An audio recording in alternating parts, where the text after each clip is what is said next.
My name is Stone Cold Steve Austin. Welcome to the Broken Skull Sessions. My guest today, John Cena. And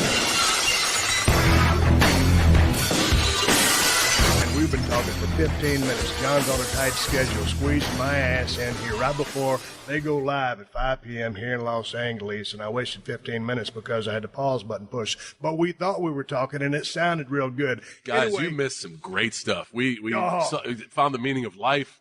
Pay-per-view listing stuff, but we go, and I'm not going to I'm not going to redo that. No, what I do want to bring to the first thing I want to say then, now that we are recording, is I want to say congratulations on a hellacious run.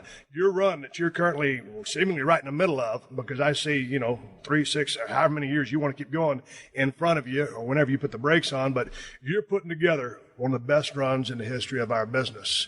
And it's been through, everybody knows, I do my show for the working man, and you have worked your ass off ever since you got into business. And I remember one time back in the day, I was stone cold, don't remember the building, you had just had a match, you was the prototype. Yeah, that was a long time ago. It might have actually been either here or Anaheim. Now, who would have figured? Yeah, I think it was. And I think that still goes down the annals of worst dark matches in the history of And now here we are. And that's, how long is that? It's probably 14, 15 just about ago? 14 years ago. Yeah, yep. And you was a good-looking kid, and we had words, and can't remember what exactly it was. I didn't know what the prototype was, but obviously you looked good. But didn't have the gimmick figured out. Yeah, it was just right as I broke into the business, trying to find out what it's all about. What was the thought process behind the prototype? You know what? You know the cat Chris Bell of the Bell family, Mark Bell's brother. Yes. Saw me in Gold's Gym and said, "What are you doing, wasting your time here?" I was just working. Literally, I'd show up to work at 5 a.m, and I lived in my car outside, so I'd shower in the gym at night and do whatever. Right. I'd pretty much hump till midnight and do everything from work the protein bar stand to work check-in to fix equipment, everything in there. Right. Bell comes up to me and says, "Why are you wasting your time?" And he's referring to Mark Bell, and known as Smelly Bell. And his brother Chris. Chris did Bigger, Faster, Stronger. Yep. And give a shout out here to Mark Bell over at Super Training Gym in Sacramento, California. Yep. Strongest gym in the West. Strongest gym in the West, indeed. He's the guy we're referring to. So we used to talk Raw and WCW all the time. We used to talk WWF and WCW all the time. And they finally just said, "Why are you wasting your time?" Straight up. I got a guy who's training us. Smelly was training at the time. He said, "If you've ever been interested in doing this, it's going to cost you a little bit to get in, but I think you should come down and take a look." And as soon as I saw a ring, as soon as I saw Rick Bassman's UPW piece of crap ring, I knew I wanted to at least give it a try. But were you a fan growing up? Absolutely. Because you come from the Boston area, right? I did, and I come from I don't think there is a normal family system, but I come from a family of 5 boys. Right. My dad was certainly a working man, worked his ass off, but wasn't into watching sports. He'd never sit down and watch football on a Sunday. We would watch wrestling.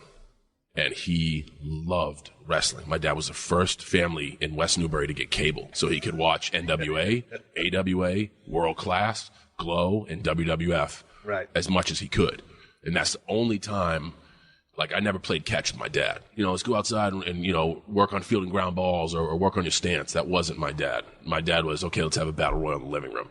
And he would be in it. And he just... I'd like the coolest dad in the world. It really was awesome. But growing up in a small town...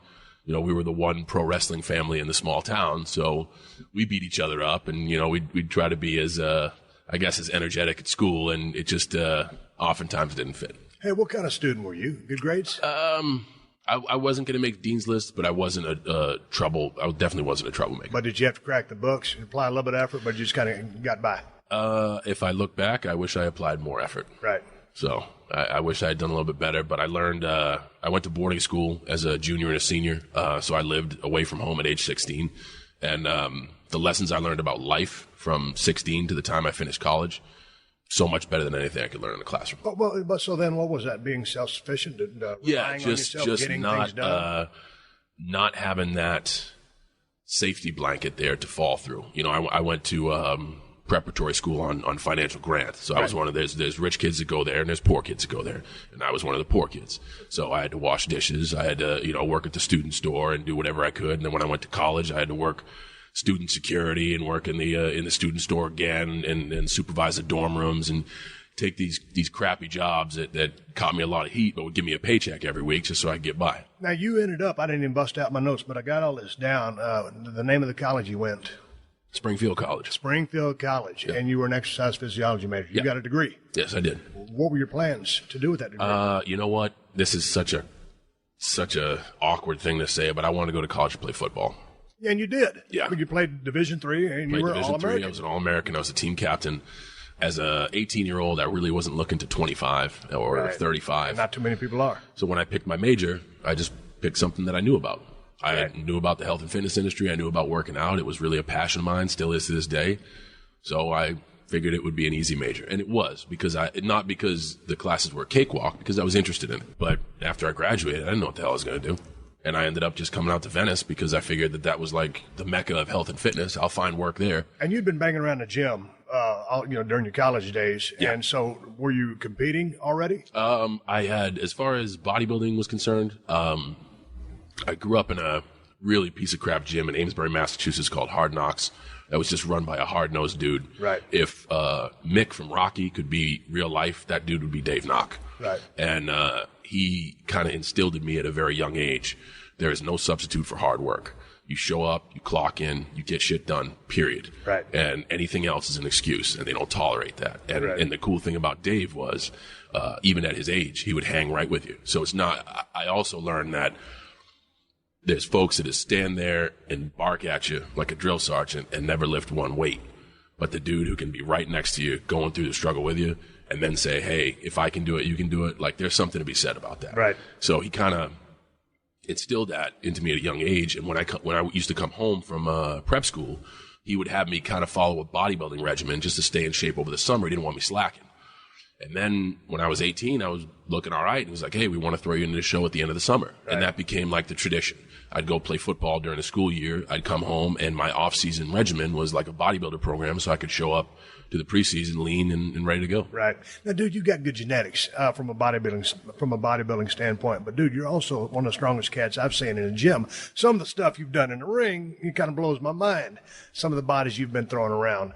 What are your best in the three lifts? I know you like Olympic-style lifting. Yep. But let's talk powerlifting right now. Let's talk about the squat, the bench press, and the deadlift, because I know you just hit a new PR on the bench. Yeah, finally, after chasing it for about 4 years, I PR'd at a 481 bench. I put that on Twitter. You can see it at John Cena. I try to keep the fans up to date with kind of what I'm doing. Best squat ever is 600. Best deadlift ever is 664. And thank you, Mark Bell, for the deadlift advice and the benching advice. He kind of taught me how to bench and how to deadlift, so I owe him for those PRs. But people watch our business, and they know it's entertainment. And they think a lot of what we do is smoke and mirrors. A lot of it is just guys focusing on their strengths. Right. And I've been blessed with the ability to work hard and stay strong. And I kind of like showing that off in the ring. But just so people don't know or don't think it's, that isn't really what it is. I also like to, using social networks, let my fans in on the fact that, listen, this is really happening. This is really going on. This is really how we train. One of the things I like about you, John, is every time I've seen you, you always have a smile on your face. And I've seen you when you had a smile on your face and you were smiling through pain and being dead dog tired. But you have always had a smile on your face. And that's the straight up truth. The schedule is absolutely crazy. It's highly demanding. You paid a lot of damn dues. You are having such an interesting run in the business. It's almost like you're walking on the edge of a razor blade. Sometimes you get into an arena, and I'm watching Monday Night Raw.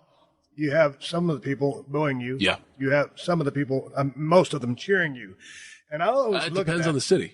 Yeah, it depends on the city, of the percentage of which way it goes. Oh yeah. But I always and people once they pay their money for that ticket, they have the right to do exactly what they want to do. Sure. That's what they're there for. Absolutely. But they all do it, from my opinion, with respect. There's not one person out there, I think, that can watch the program and not have a ton of respect for what you do. But when you go out there and you get that mixed reaction, what's going through your head? Because, from my days in the ring, you're trying to be either a babyface 100% or a heel 100%, love or hate. and you're walking that razor blade each and every single night. Does that mess with your head? No, not at all. I've been fortunate enough to be surrounded by some good people in this business, and getting feedback from you, Triple H, Shawn Michaels, The Rock, Undertaker, even some of the producers, Pat Patterson, Arn Anderson, Vince McMahon himself.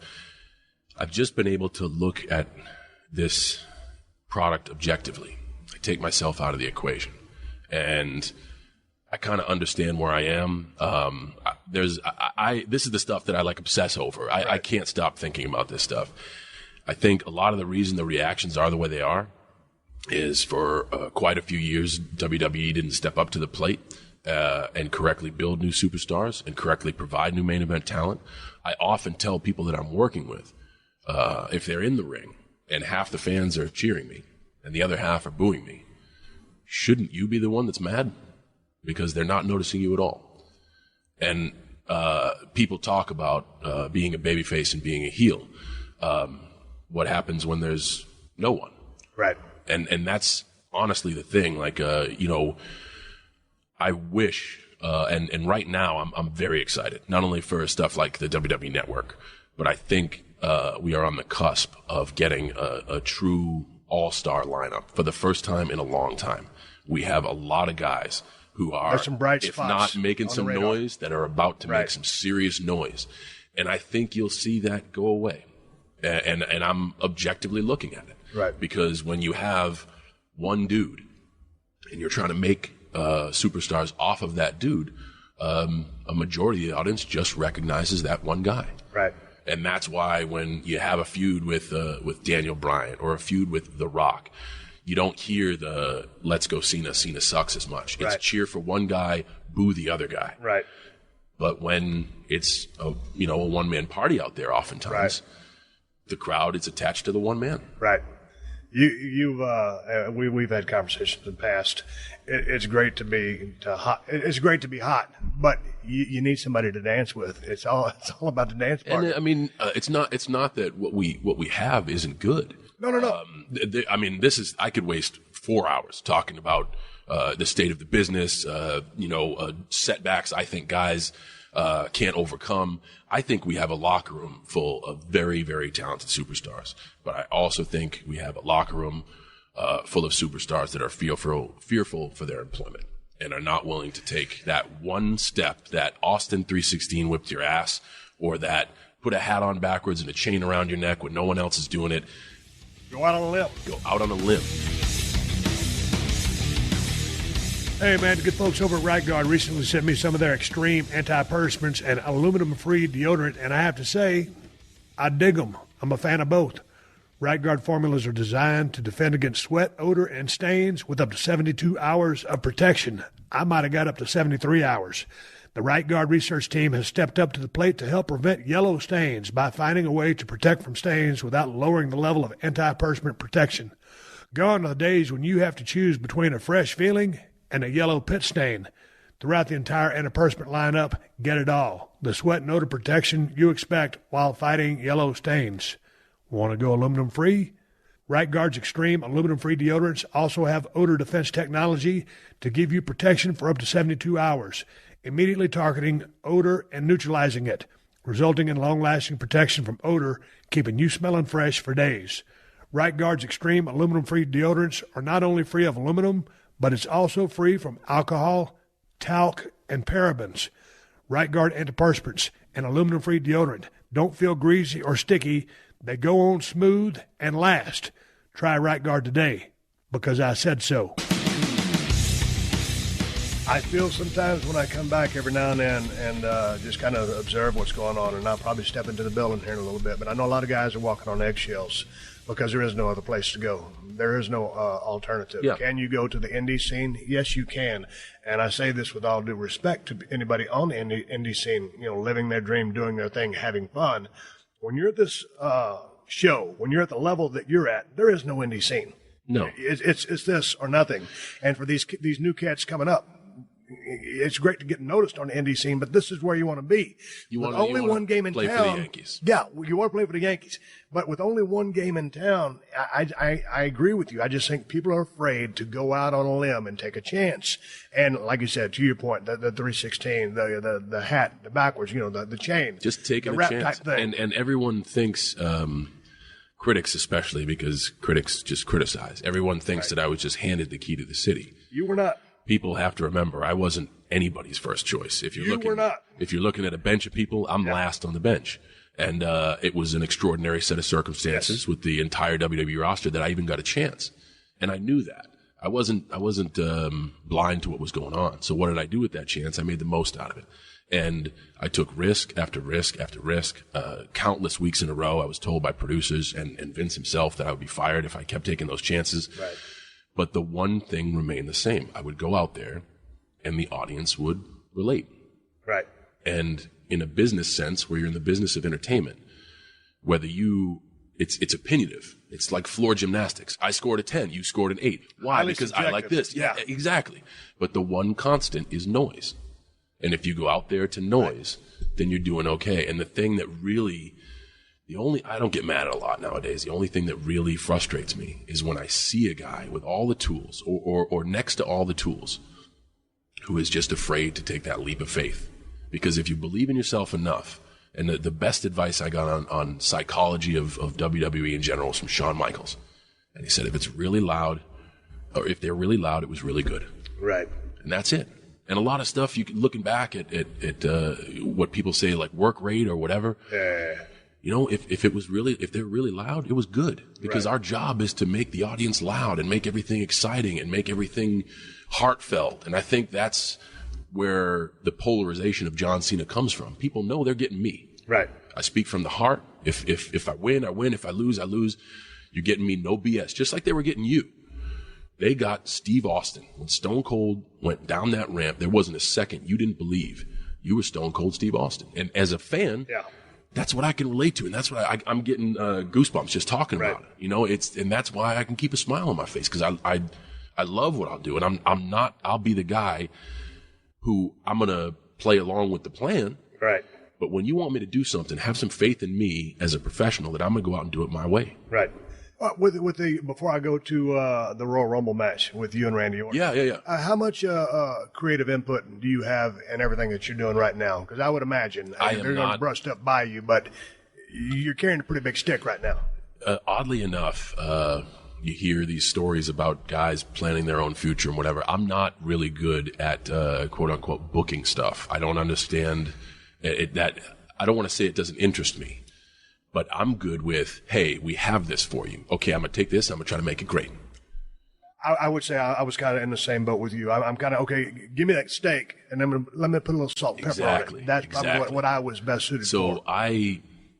And that's actually, it's helped me in a way, because I never look forward to this or hang my hat on, well, I got this great idea, and they didn't use it. So many guys are like, they didn't use my idea. Right. They just don't do that. You have to be able to take the steak that they give you, even if it's Waffle House thin, and make it taste good. Right. So I get excited about working with new guys or giving new guys an opportunity. There's also so many people out there that will say, he's just hogging the spotlight and he won't even give anybody a chance. I could give you a list as long as the Constitution. And please, let's do this. I think this guy has potential. Let's go with him. And that started back in Albany with Edge when we did the Elimination Chamber, and he won his first championship. Every single person who had a thought on that told me not to do it. Right. But I thought it was going to be great. Right. Hey, let's talk about the Royal Rumble match with you and Randy Orton just a couple of weeks ago as we speak. It was very interesting. Obviously, I loved it. I'm still in the business. I'm out of the business, but I'm in it. And anytime you can say something's interesting after seeing what you've seen, that's good. But, you guys, I think it's a matchup that they've seen a lot. And all of a sudden, maybe they wanted a little bit more Daniel Bryan or whatever, was heading into the Royal Rumble. And so there you are, the top guy with another top guy, two premier hands, and the audience is going absolutely crazy with the cat calls of different names. And then you guys in there trying to tell you a story. man, I don't hear very well, but you put me in a squared circle that's 20 by 20, I can hear a mouse fart way up there at row 100. Yeah. And so when you're in there, you do something to elicit a response. Based on that response, you proceed accordingly. Sure. All of a sudden, when that crowd's not giving you that feedback, what was going through your mind? I mean, I know you've been there way more times than I have. So what's going through your mind when something like this is happening? Debatable, but oftentimes you find in certain cities, certain circumstances, certain audiences, the audience after WrestleMania, the day after WrestleMania, anytime, sometimes we go to Toronto, sometimes we go to Montreal, an audience for the Royal Rumble. It is the most diehard WWE collection of the universe that we get. Right. And amazingly enough, disinterest is silence. It's absolute silence. Right. When you see people walking up to the concourse to go get nachos and a beer, Right. that's when you got to reevaluate yourself as a professional. Right. But if they're just blatantly cat call after cat call after cat call, a lot of the nights, I've often said this, the WWE Universe is our biggest superstar. Because if you film our show in an empty arena, Right. it's not as exciting. Right. But with all that chaos going back in the crowd, and our audience likes to be involved, like chants can spread like wildfire. Right. So if you get a group of 1,000 that starts chanting one thing, pretty soon the whole arena is going to be chanting it. And as a professional, when all those chants have nothing to do with you, I even think there was a "We Want Divas" chant or an "End This Match" chant. But through all that, through the 30-minute cat call episode that we had, there were undeniable moments where people regained interest in what we were doing. Right. And in those circumstances where the audience wants to be the star of the show, Right. it's best to just let them be the star of the show. Right. That's it. I mean, I wish I could have a magic hat and produce Daniel Bryan to whip both of our asses and save the day. But the company has a plan. That wasn't on the plan that night. And so it's Randy and I out there doing the best we can to give the audience what they want. And when they completely just don't want to see you and see another guy, at least they're telling you they don't want to see you. It's not, well, let's go get a T-shirt. Right. And that's the biggest thing. I always, years of dealing with the mixed response has kind of ingrained that in my head. The one time you really need to be worried is when they go up and get a T-shirt. Here we go. All right, go ahead. The STF. Is that what it's called? Step over, toe hold, face lock. Yes. You got to snug that thing up for me. Please? I'll do my best. With currently no NBA, NHL, or MLB, you might think there's nothing to bet on. Well, you'd be wrong. Our exclusive partner, BetOnline, still has hundreds of sports, events, and games to wager on, or let them bring Vegas to you with their online casino and blackjack. All open 24 hours a day and all online. The BetOnline casino never closes. If you're into props and entertainment betting, you can still bet on Survivor, Big Brother, American Idol, stock prices, and even the weather. Sign up today for a free account at betonline.ag and use the promo code PODCAST1. That's podcast ONE for a 50% welcome bonus. BetOnline, your online wagering solution. This is the Steve Austin Show. What are you passionate about other than cars? I mean, well, I know, as we talk, is a lot of times you would just go to your gym. You got a badass gym down in Florida. Yep. And you said you just spent a couple hours in there training, and I get that. I know you love the iron. Yeah. But what else do you do when John Cena is not working and you're working damn near 24/7 every single day because you love to be on the road? What else do you do? Honestly, Steve, it's going to sound extremely one-dimensional, but I know a crazy older gentleman that's just as one-dimensional that's going to sit at gorilla position tonight. I think about this. I think about WWE as a whole, not just me as a performer, because this is a very ego-driven, selfish business. And a lot of people think of it from their perspective and not the perspective. I think of ways we can better the company, better ourselves. I'm taking Mandarin in my off time to try to expand our markets in China because with all how's that going? It's a tough language, but we don't have enough development in China. We should be better over there. We a lot of cats over there, and they love entertainment. The economy is thriving. They've developed a strong middle class, a strong upper middle class. They love entertainment. Right. And WWE translates language. Right. But for some reason they don't understand what we do. And for us to be able to get into a market like that and to be able to tour over there, to be able to be televised over there, to be able to bring the network over there, that would be an enormous financial boost to the machine. So in my off time, I lift, I drive around from the gym to my house, and I'm trying to get us into China, I guess. So how's the Mandarin lessons going? How far down the road are you? I've been studying for about a year now in my off time. So it works out to be, on average, 2 to 4 hours a week. And I dig this. Back in the day when I was living in Atlanta, Georgia, started going back and forth to Japan, I figured I'd get the big idea and get one of them 16 cassette language kits. I listened to one cassette. I could say Simose and something else. And that was all I got. So with this process, what's your you got an instructor working with you? I do. I'm not good with the cassettes. I'm not good with the web, like they want to do FaceTime stuff. I'm good like this, talking with someone, because they can get a feel for me. They can get a feel for what I want out of the language, how I want to communicate. So I have a good tutor, and we meet whenever I can. It's not much time. So it's going to be, I think in a year, I would be the equivalency of like achieving like a freshman education in Mandarin. Right. So it's going to take a long time. Got you. But China will always be there. I like I said, I keep saying I do this show for the working man, and I'm sitting here in your bus, and I talk to you on occasion. How often we talk, man? Every couple of months. Yeah, I'll be honest with you, it's not long enough because you always have insightful advice. I remember a story between you and I. And it's always been, oddly enough, you've always just been kind of a ship passing in the night. Yeah. But I remember after it'd been a while since you've been back, but you were around, and I was on SmackDown, and I had seen the worst of times, like when everybody was gone, and they brought up the OVW class, and we were doing, events in DC with 700 people paid. Right. So I saw some pretty bad stuff, and we were at Staples, and it was looking pretty good, and I had started getting a little bit of shine. I was feeling pretty good, and you in classic Austin form, you actually came up. How you doing, kid? I said, I'm doing pretty good. Everything going all right? Yeah, it's actually going pretty good. Like, program's doing great and everything's doing great. And we were at the gateway so you could see inside the arena of the Staples Center. And you just said to me, hey, what's that up there? What do you mean? That black curtain.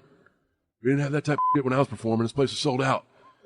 All right, kid, good talk. And then you just walked away. And it was a subtle hint to, no matter how good you think you're doing, you can always do better. And you were so good. Yeah, I wasn't trying to stick it up your ass. No. Because I've heard you tell the story before, and I didn't mean it as an insult. And it wasn't taken as an insult. And that's the thing. Like, a lot of this business is false motivation. They'll pat you on the butt and say, oh, good match. Right when you come through Gorilla, they'll pat you on the butt. Oh, you did great. I wish there was more motivational reinforcement like that. Because that day, I was like, you know what? I'm not quitting until this place is sold out. And when it's sold out, we're doing LA Coliseum. Right. And when that's sold out, we're going to do, San Francisco's ballpark. Like, you get the perspective of, man, you may be doing good, but do not ever rest. Do not ever settle. As long as you're riding this train, your goal is to make it better, period. And I took that to heart, honestly. Dude, anybody and anywhere can apply that to their life. Honestly, I think so. And you say I walk around with a smile on my face. I do, because I try to take that approach to life in general.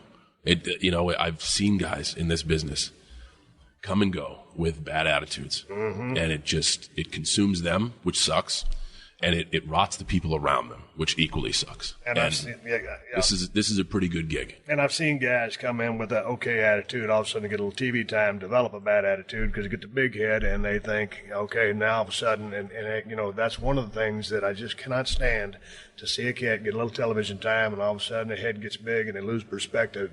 You should never, ever lose perspective in anything you do. And the people you passing on the way up is going to be the people you passing on the way down, man. Always treat somebody the way you want to be treated. Yeah. With respect. And we all, as human beings, we have our good days and our bad days. Absolutely. That is totally understandable. It's okay to have a bad day. But just swimming upstream the whole way, I don't understand it. We get to go out there and... It's the greatest job in the world. It beats sitting in a cubicle, man. Yeah. Oh, man. I love it. Nothing but great, great memories from my time in the business. I always talk to you about longevity. Yeah.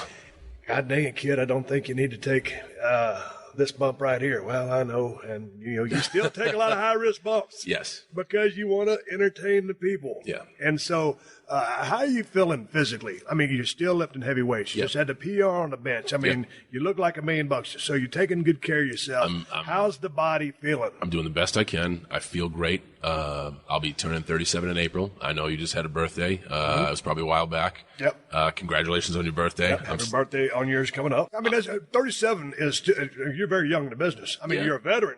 I mean, you've been in the business a long time, but that's still, I mean, you're even more peak years are ahead of you. Yes. But in your plea for longevity, you can't be young in the ring all the time. So right. I still feel as if I can keep up with anybody that walks through the door. And that's kind of why I do what I do. And, I have a certain amount of stuff that I probably do regularly on a television basis, but every once in a while I want to try to do some stuff that's unique and make people go, wow, that's why I've been watching them for so long. And just our product is moving towards more action and less talk. Is that good? I think it's good in the respect for international market, because the promos, if you're in Japan, if you're in China, if you're in Mexico, if you're in India, they don't necessarily speak the language. And if we don't have a good translation team over there, if I turn WWE on with no volume and I see two guys in a ring going at it, I understand it, no matter where I'm at. Right. Sometimes the talking stuff from a global standpoint isn't where it needs to be. Plus, I think more action gives guys who can actually work more opportunity. Yeah, but there's still, I mean, in the vein of building characters and personalities, there's a lot of backstage skits. You're not talking to Lou Thez, man. Right. I like the talking. I like the entertainment. I like the character building. I wouldn't be here if it wasn't for that. But you know the deal. Okay, guys, we're going into the Attitude Era. Okay, guys, the Attitude Era is over. Okay, guys, we're going to more action. Well, they kind of come and go. That's the thing. Yeah. It's just the wave the business is riding now. And if you either adapt or you get out. Hey, man, let's talk a little bit about promos. Sure. You, on a promo, I'm going to give you an A+. You got something to say. It's a message that I can understand and feel, and you're very articulate and eloquent. A lot of that's coming out of your head. A lot of it's coming out of your heart. I don't see a whole lot of paper in the life of John Cena. And that goes to speaking and actions in the ring too. Arn Anderson has been my longtime right hand and, awesome and mentor as a producer, as we call them. And his format of a John Cena match is an empty page, and I like that because it's. I like being able to go out there and do my best to try to feel the audience. And every once in a while, there's a crowd that wants to be the crowd. Right. But for the most part, you get to modify your performance and try to make it interesting.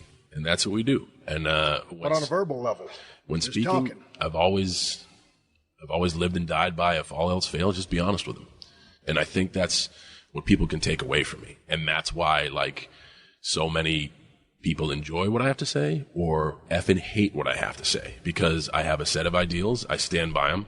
And if you don't like it, you're going to say you don't like it, But that being said, it's a great promo because it's coming from your heart. I think, yeah. And it's not, you can tell, Steve, I can tell in 6 words if somebody's reading off a page. I can too.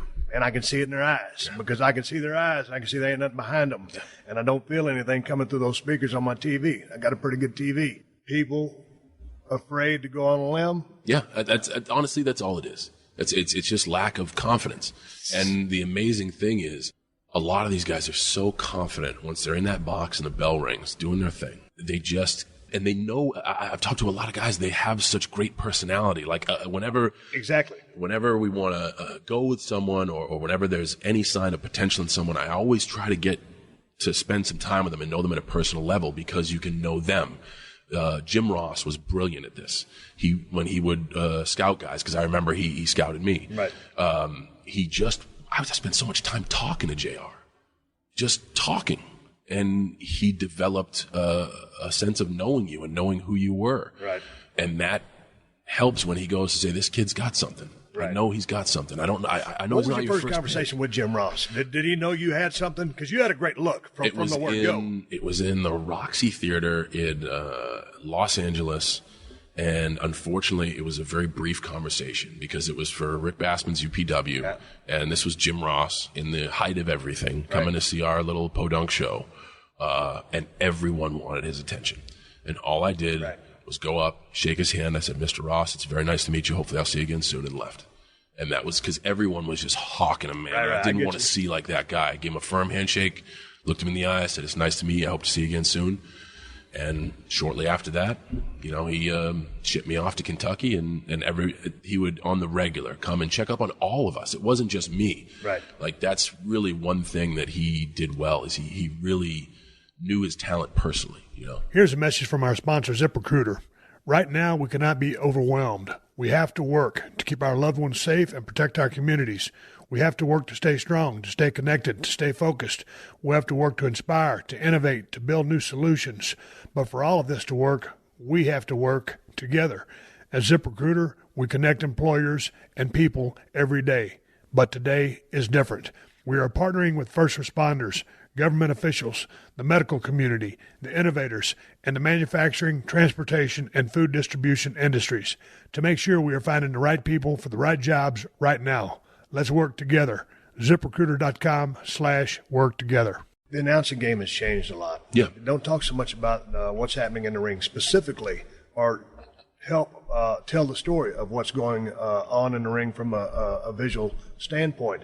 That being said, Michael Cole, JBL, Jerry Lawler do an outstanding job of doing what they do, but the machine has changed. Your thoughts on that? Because, man, and I'm not just saying Jim Ross, but I liked hearing about that story. I like, that the guys or the gals were telling in the ring.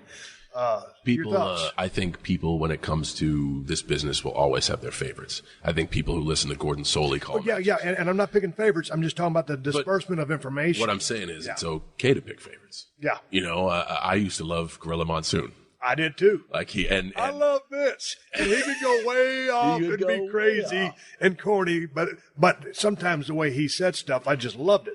I think it's kind of like I said, the machine itself changes and adapts, and is not afraid to create the next movement, like the network and like the PG era, and like even switching the focus of commentary. We have so much information to give our audience. Hey, we have an application out. Hey, this is us on social networks. Hey, there's a network, by the way. Into a nuclear physicist. There's a lot of information coming out there. Yeah. So we have to educate our audience on, we have this coming up. We have this coming up. This is how you use this. This is, and that takes airtime.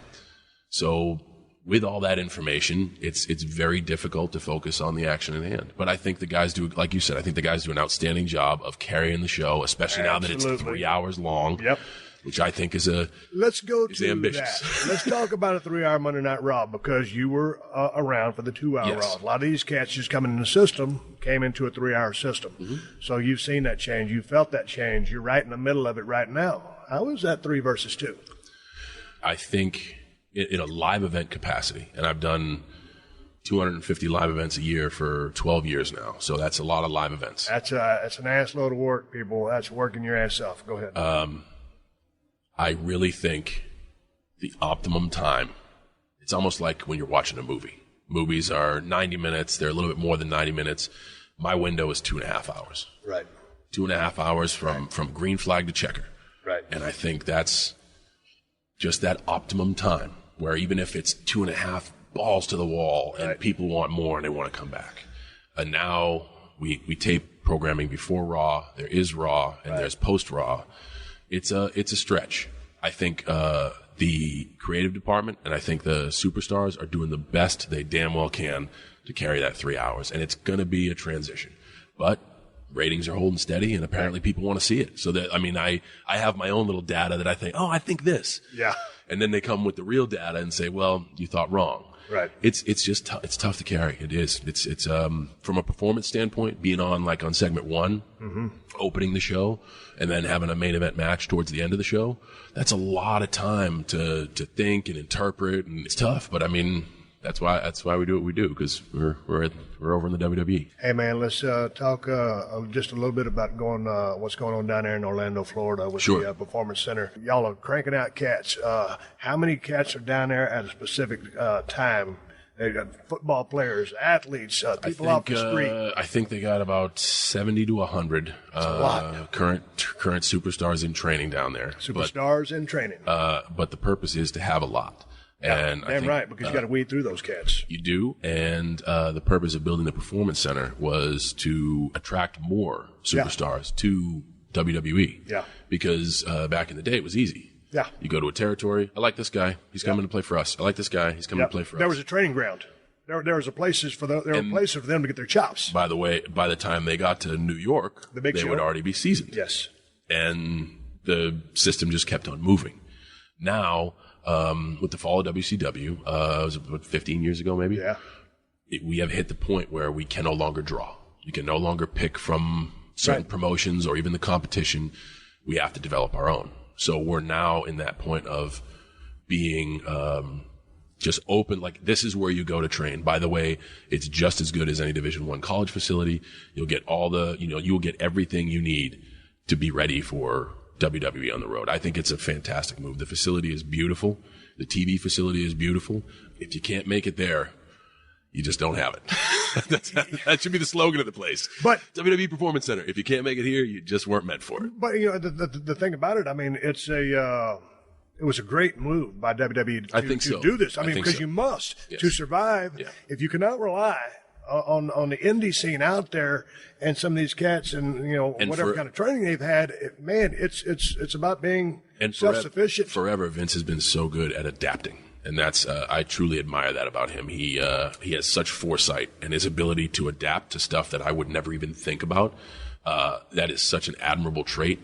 And I think he's just ahead of the curve once again. Like, okay, we have to advertise this. We have to make it the big deal. Right. NXT is going to go on the network. Like I said, those guys who are in their infancy are now going to have opportunity in front of the world. Like, I remember wrestling in Danny Davis's gym in OVW, Kentucky, in front of 50 people, and that was our TV broadcast. Yeah.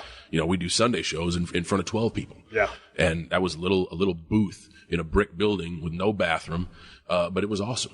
But times have changed. I could say, well, back in my day this and back in my day that. Yeah. I loved those times, but I would also love to have the luxuries they have in the Performance Center now. Right.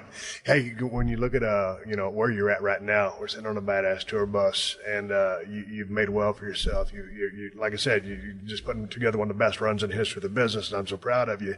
But when you go back and talk about those old OVW days, a little old dark, piece of junk facility, 50 cats in the audience. I mean, those were probably some of the best moments you've ever had in your life. I don't talk to Nick Dinsmore enough, but Nick and I were real close in those early years and stayed close for a while afterwards. And we always refer to that time as Camelot, because it was. Right. I mean, you slept in your own bed every night. You were driving from town to town, and it was all through Kentuckiana and down in Tennessee a little bit. And it was just a lot simpler. You were learning the business. You were kind of finding your way. We had great mentors in Danny Davis and Jim Cornette. So we had a good minds around us. Right. I was in an unbelievable class of talent. Me, Dave Bautista, Randy Orton, Brock Lesnar, Shelton Benjamin, Ron Waterman, Brian Keck, Sylvester Terkay. Just a group of superheroes. So.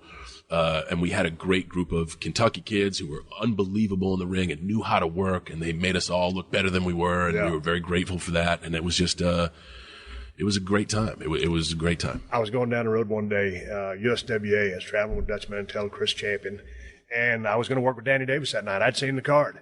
And so, man, I'm a young guy in the business, not even a year. And, of course, Danny Davis, Nightmare Danny Davis, has been in probably at that time 15 years and was a hell of a hand, great psychology, premier worker. And so I figured, man, I ain't got to think about nothing. Because I always call all my matches because I don't hear very good. And so, I'm just going to listen to Danny, because he's the veteran. And by all rights, I should. And so I just went up to him before we went out. I said, hey, Danny, I said, anything you want to do tonight? He goes, no, I'll just listen to you. I said, And this is the kind of guy Danny Davis is. I said, Danny, I didn't think of anything all day. I just figured I'd listen to you because, you're you. Yeah. And he goes, no, kid. He goes, I seen your work. You got it. If you get lost out there, I'll give you a hand. And that's what Danny Davis did for me back in the day, and trusted me and got me out of a couple of jams that night in the ring. And I always loved working with him. One quick story: we had a battle royal one time. Danny used to like to chop people. Yeah. Oh, yeah. And so I backed him in a corner. I started chopping him about 3 times, and he spun me around and started chopping me. And after about 3 of them, I hauled ass because the dude had like the hardest hands in the world, and he was beating the tar out of my chest, almost bleeding. So I left him a little note. Danny used to always travel with a camera, and I went to the dressing room because I was eliminated somewhere in some little crappy town. And I left him a note that said, F you and your chops. And I was over across the dressing room waiting for him to read it. And when he did, he started laughing. But Danny Davis, who helped you out, helped me out. Back to the Performance Center. Who are the guys training these cats in the ring? There's actually a pretty decent crew. Bill DeMott, Norman Smiley, Nick Densmore's finally down there, Billy Gunn. I want to say there's a crew of about 7 trainers. And they also have a lot of WWE superstars are still based in Tampa. Some are now based in Orlando as well. So you have a current flux of WWE superstars coming in there. Right. Now, they bringing the WWE superstars in there for a reboot, or just to filter through and drop some 411 on these cats? I just think it's for more information. Honestly, they're giving the people who are down in NXT every single chance to succeed. I mean, their practices can go from camera straight to Connecticut, live time as it happens. Yeah, so not only do you have your trainers down there, but you have who's ever watching on the other end of that in the tower looking at you as well. Might get an opportunity. Yeah. How often do you go down there? Since it's opened, I've been down there 4 times. Now, your day, what are you going to do? You going to go down there and give them a motivational speech? You down there drop some information on them? Talk about the road? I've actually done different things every time I've been down there. First was a TV broadcast at Full Sail, and I was just advertised main event, so I was not on television. I was just afterwards for the house. But after I talked to the entire group, they have an auditorium set up that the group changes in, but I talked to the entire group and told them what an opportunity NXT was, because it is just that. Like, Triple H goes to every television taping. Right.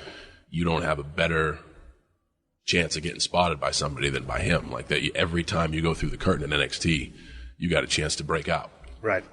And then another time was when I was rehabbing my elbow. So I actually got in the ring and got to get in the ring with some of the guys. I just did a muscle and fitness shoot for a cover that's going to come out in WrestleMania. I did it at the Performance Center, and I worked out with Antonio Cesaro, which he is another abnormally strong cat. I've heard. Yeah. And just wonderful in the ring. He is the stuff he does is pretty impressive. And I was down to the Performance Center itself just to take a tour of the place, check it out. And I wanted to talk to the students, but they didn't have anybody there. What is Cesaro's background as far as strength goes? I know he's an athletic phenomenon. Is it powerlifting? Is it he's a little bit of everything. I think he's like me. He's been bit by the Olympic style lifting bug. He is just naturally strong.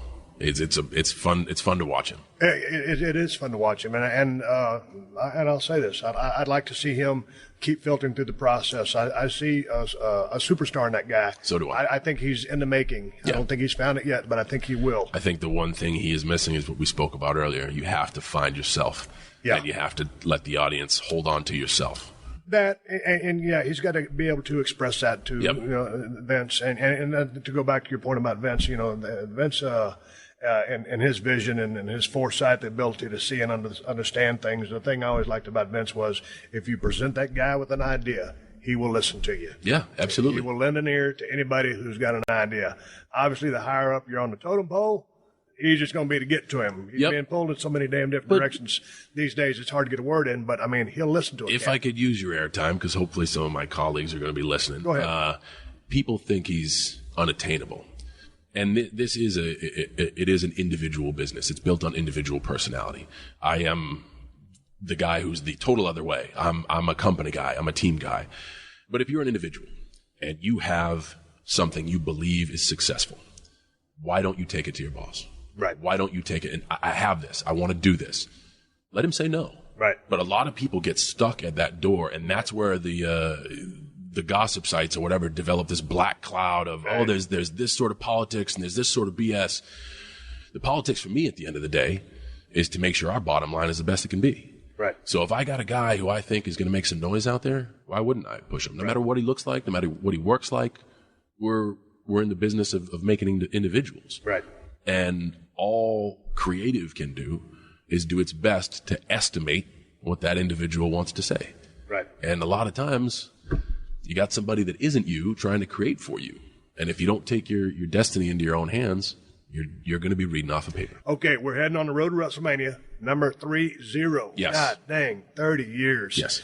Going to the Superdome, right? Yep, Mercedes-Benz Superdome, yep. How's the road looking for you? Right now, it's uncertain. Right, and this is that weird moment where if you don't win the Royal Rumble and you aren't the champion, even being the champion, the Elimination Chamber, we have that February Elimination Chamber pay-per-view, it's uncertain. And a testament to the WWE Universe is the fact that we've sold 60,000 tickets to WrestleMania 30 on virtually one competitor, not even a match, one competitor. So WrestleMania itself stands alone. I've looked at every WrestleMania I've been a part of, and this will be 10 for me. Every single year, Vince finds a way to do it bigger and better. So I don't know what we got planned, but I know it's going to be bigger and better than last year. That's all I got. That's all you got? I mean, that's it? Well, Here I am wired for sound. I'm talking to Steve Austin. This is great. I'm going to go make my way into, I don't know, I might go in the building. I think you should. I think maybe you should be like, hey, Vince, I sat down with Cena. He was telling me you guys got an event in the beginning of April, WrestleMania 31. I don't know. I got a year to get in shape. Yeah. Hey, I appreciate you giving me an hour of your time. I know you're busy as hell. It's very interesting to watch me continue your run. It's going to be one of the greatest in the history of the business when it's all said and done. It's already up there due to the amount of work that you put in. You're walking on a razor blade. It's the damnedest thing I've ever seen. You do it with class. You do it with a smile. I do this show for the working man, and I'm sitting right across the damn table from a guy who's working his ass off. John Cena, thank you for joining me, and I'll catch you down the road. Steve, I just want to tell you before we go, when you saw me at the network launch, and I said I wanted to do the show, and you were like, I got my recorder right here or whatever.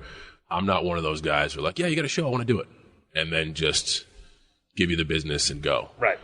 Thank you so much for having me on the show. I consider you an inspiration. I consider what you've done in the industry a benchmark that everyone should shoot for. I consider you a mentor, even though I wish we had more time together. I truly wish we had time in the box to dance because I think it would be the world's greatest attraction. But when I said I wanted to do this, I meant it. Not to just spend some time to talk with you, catching up, but because I truly look up to you, and it's been an absolute pleasure. Anytime you want me to come back, we'll work it just like we did this time. We'll find the time to do it. I'd be happy to be a guest anytime you have it. I can't take no more of this. That's why I'm giving it up, living it up, giving it up, picking it up, and throwing it away. The way it is. I can't take no more of this. That's why I'm giving it up, living it up, picking it up, and throwing it away.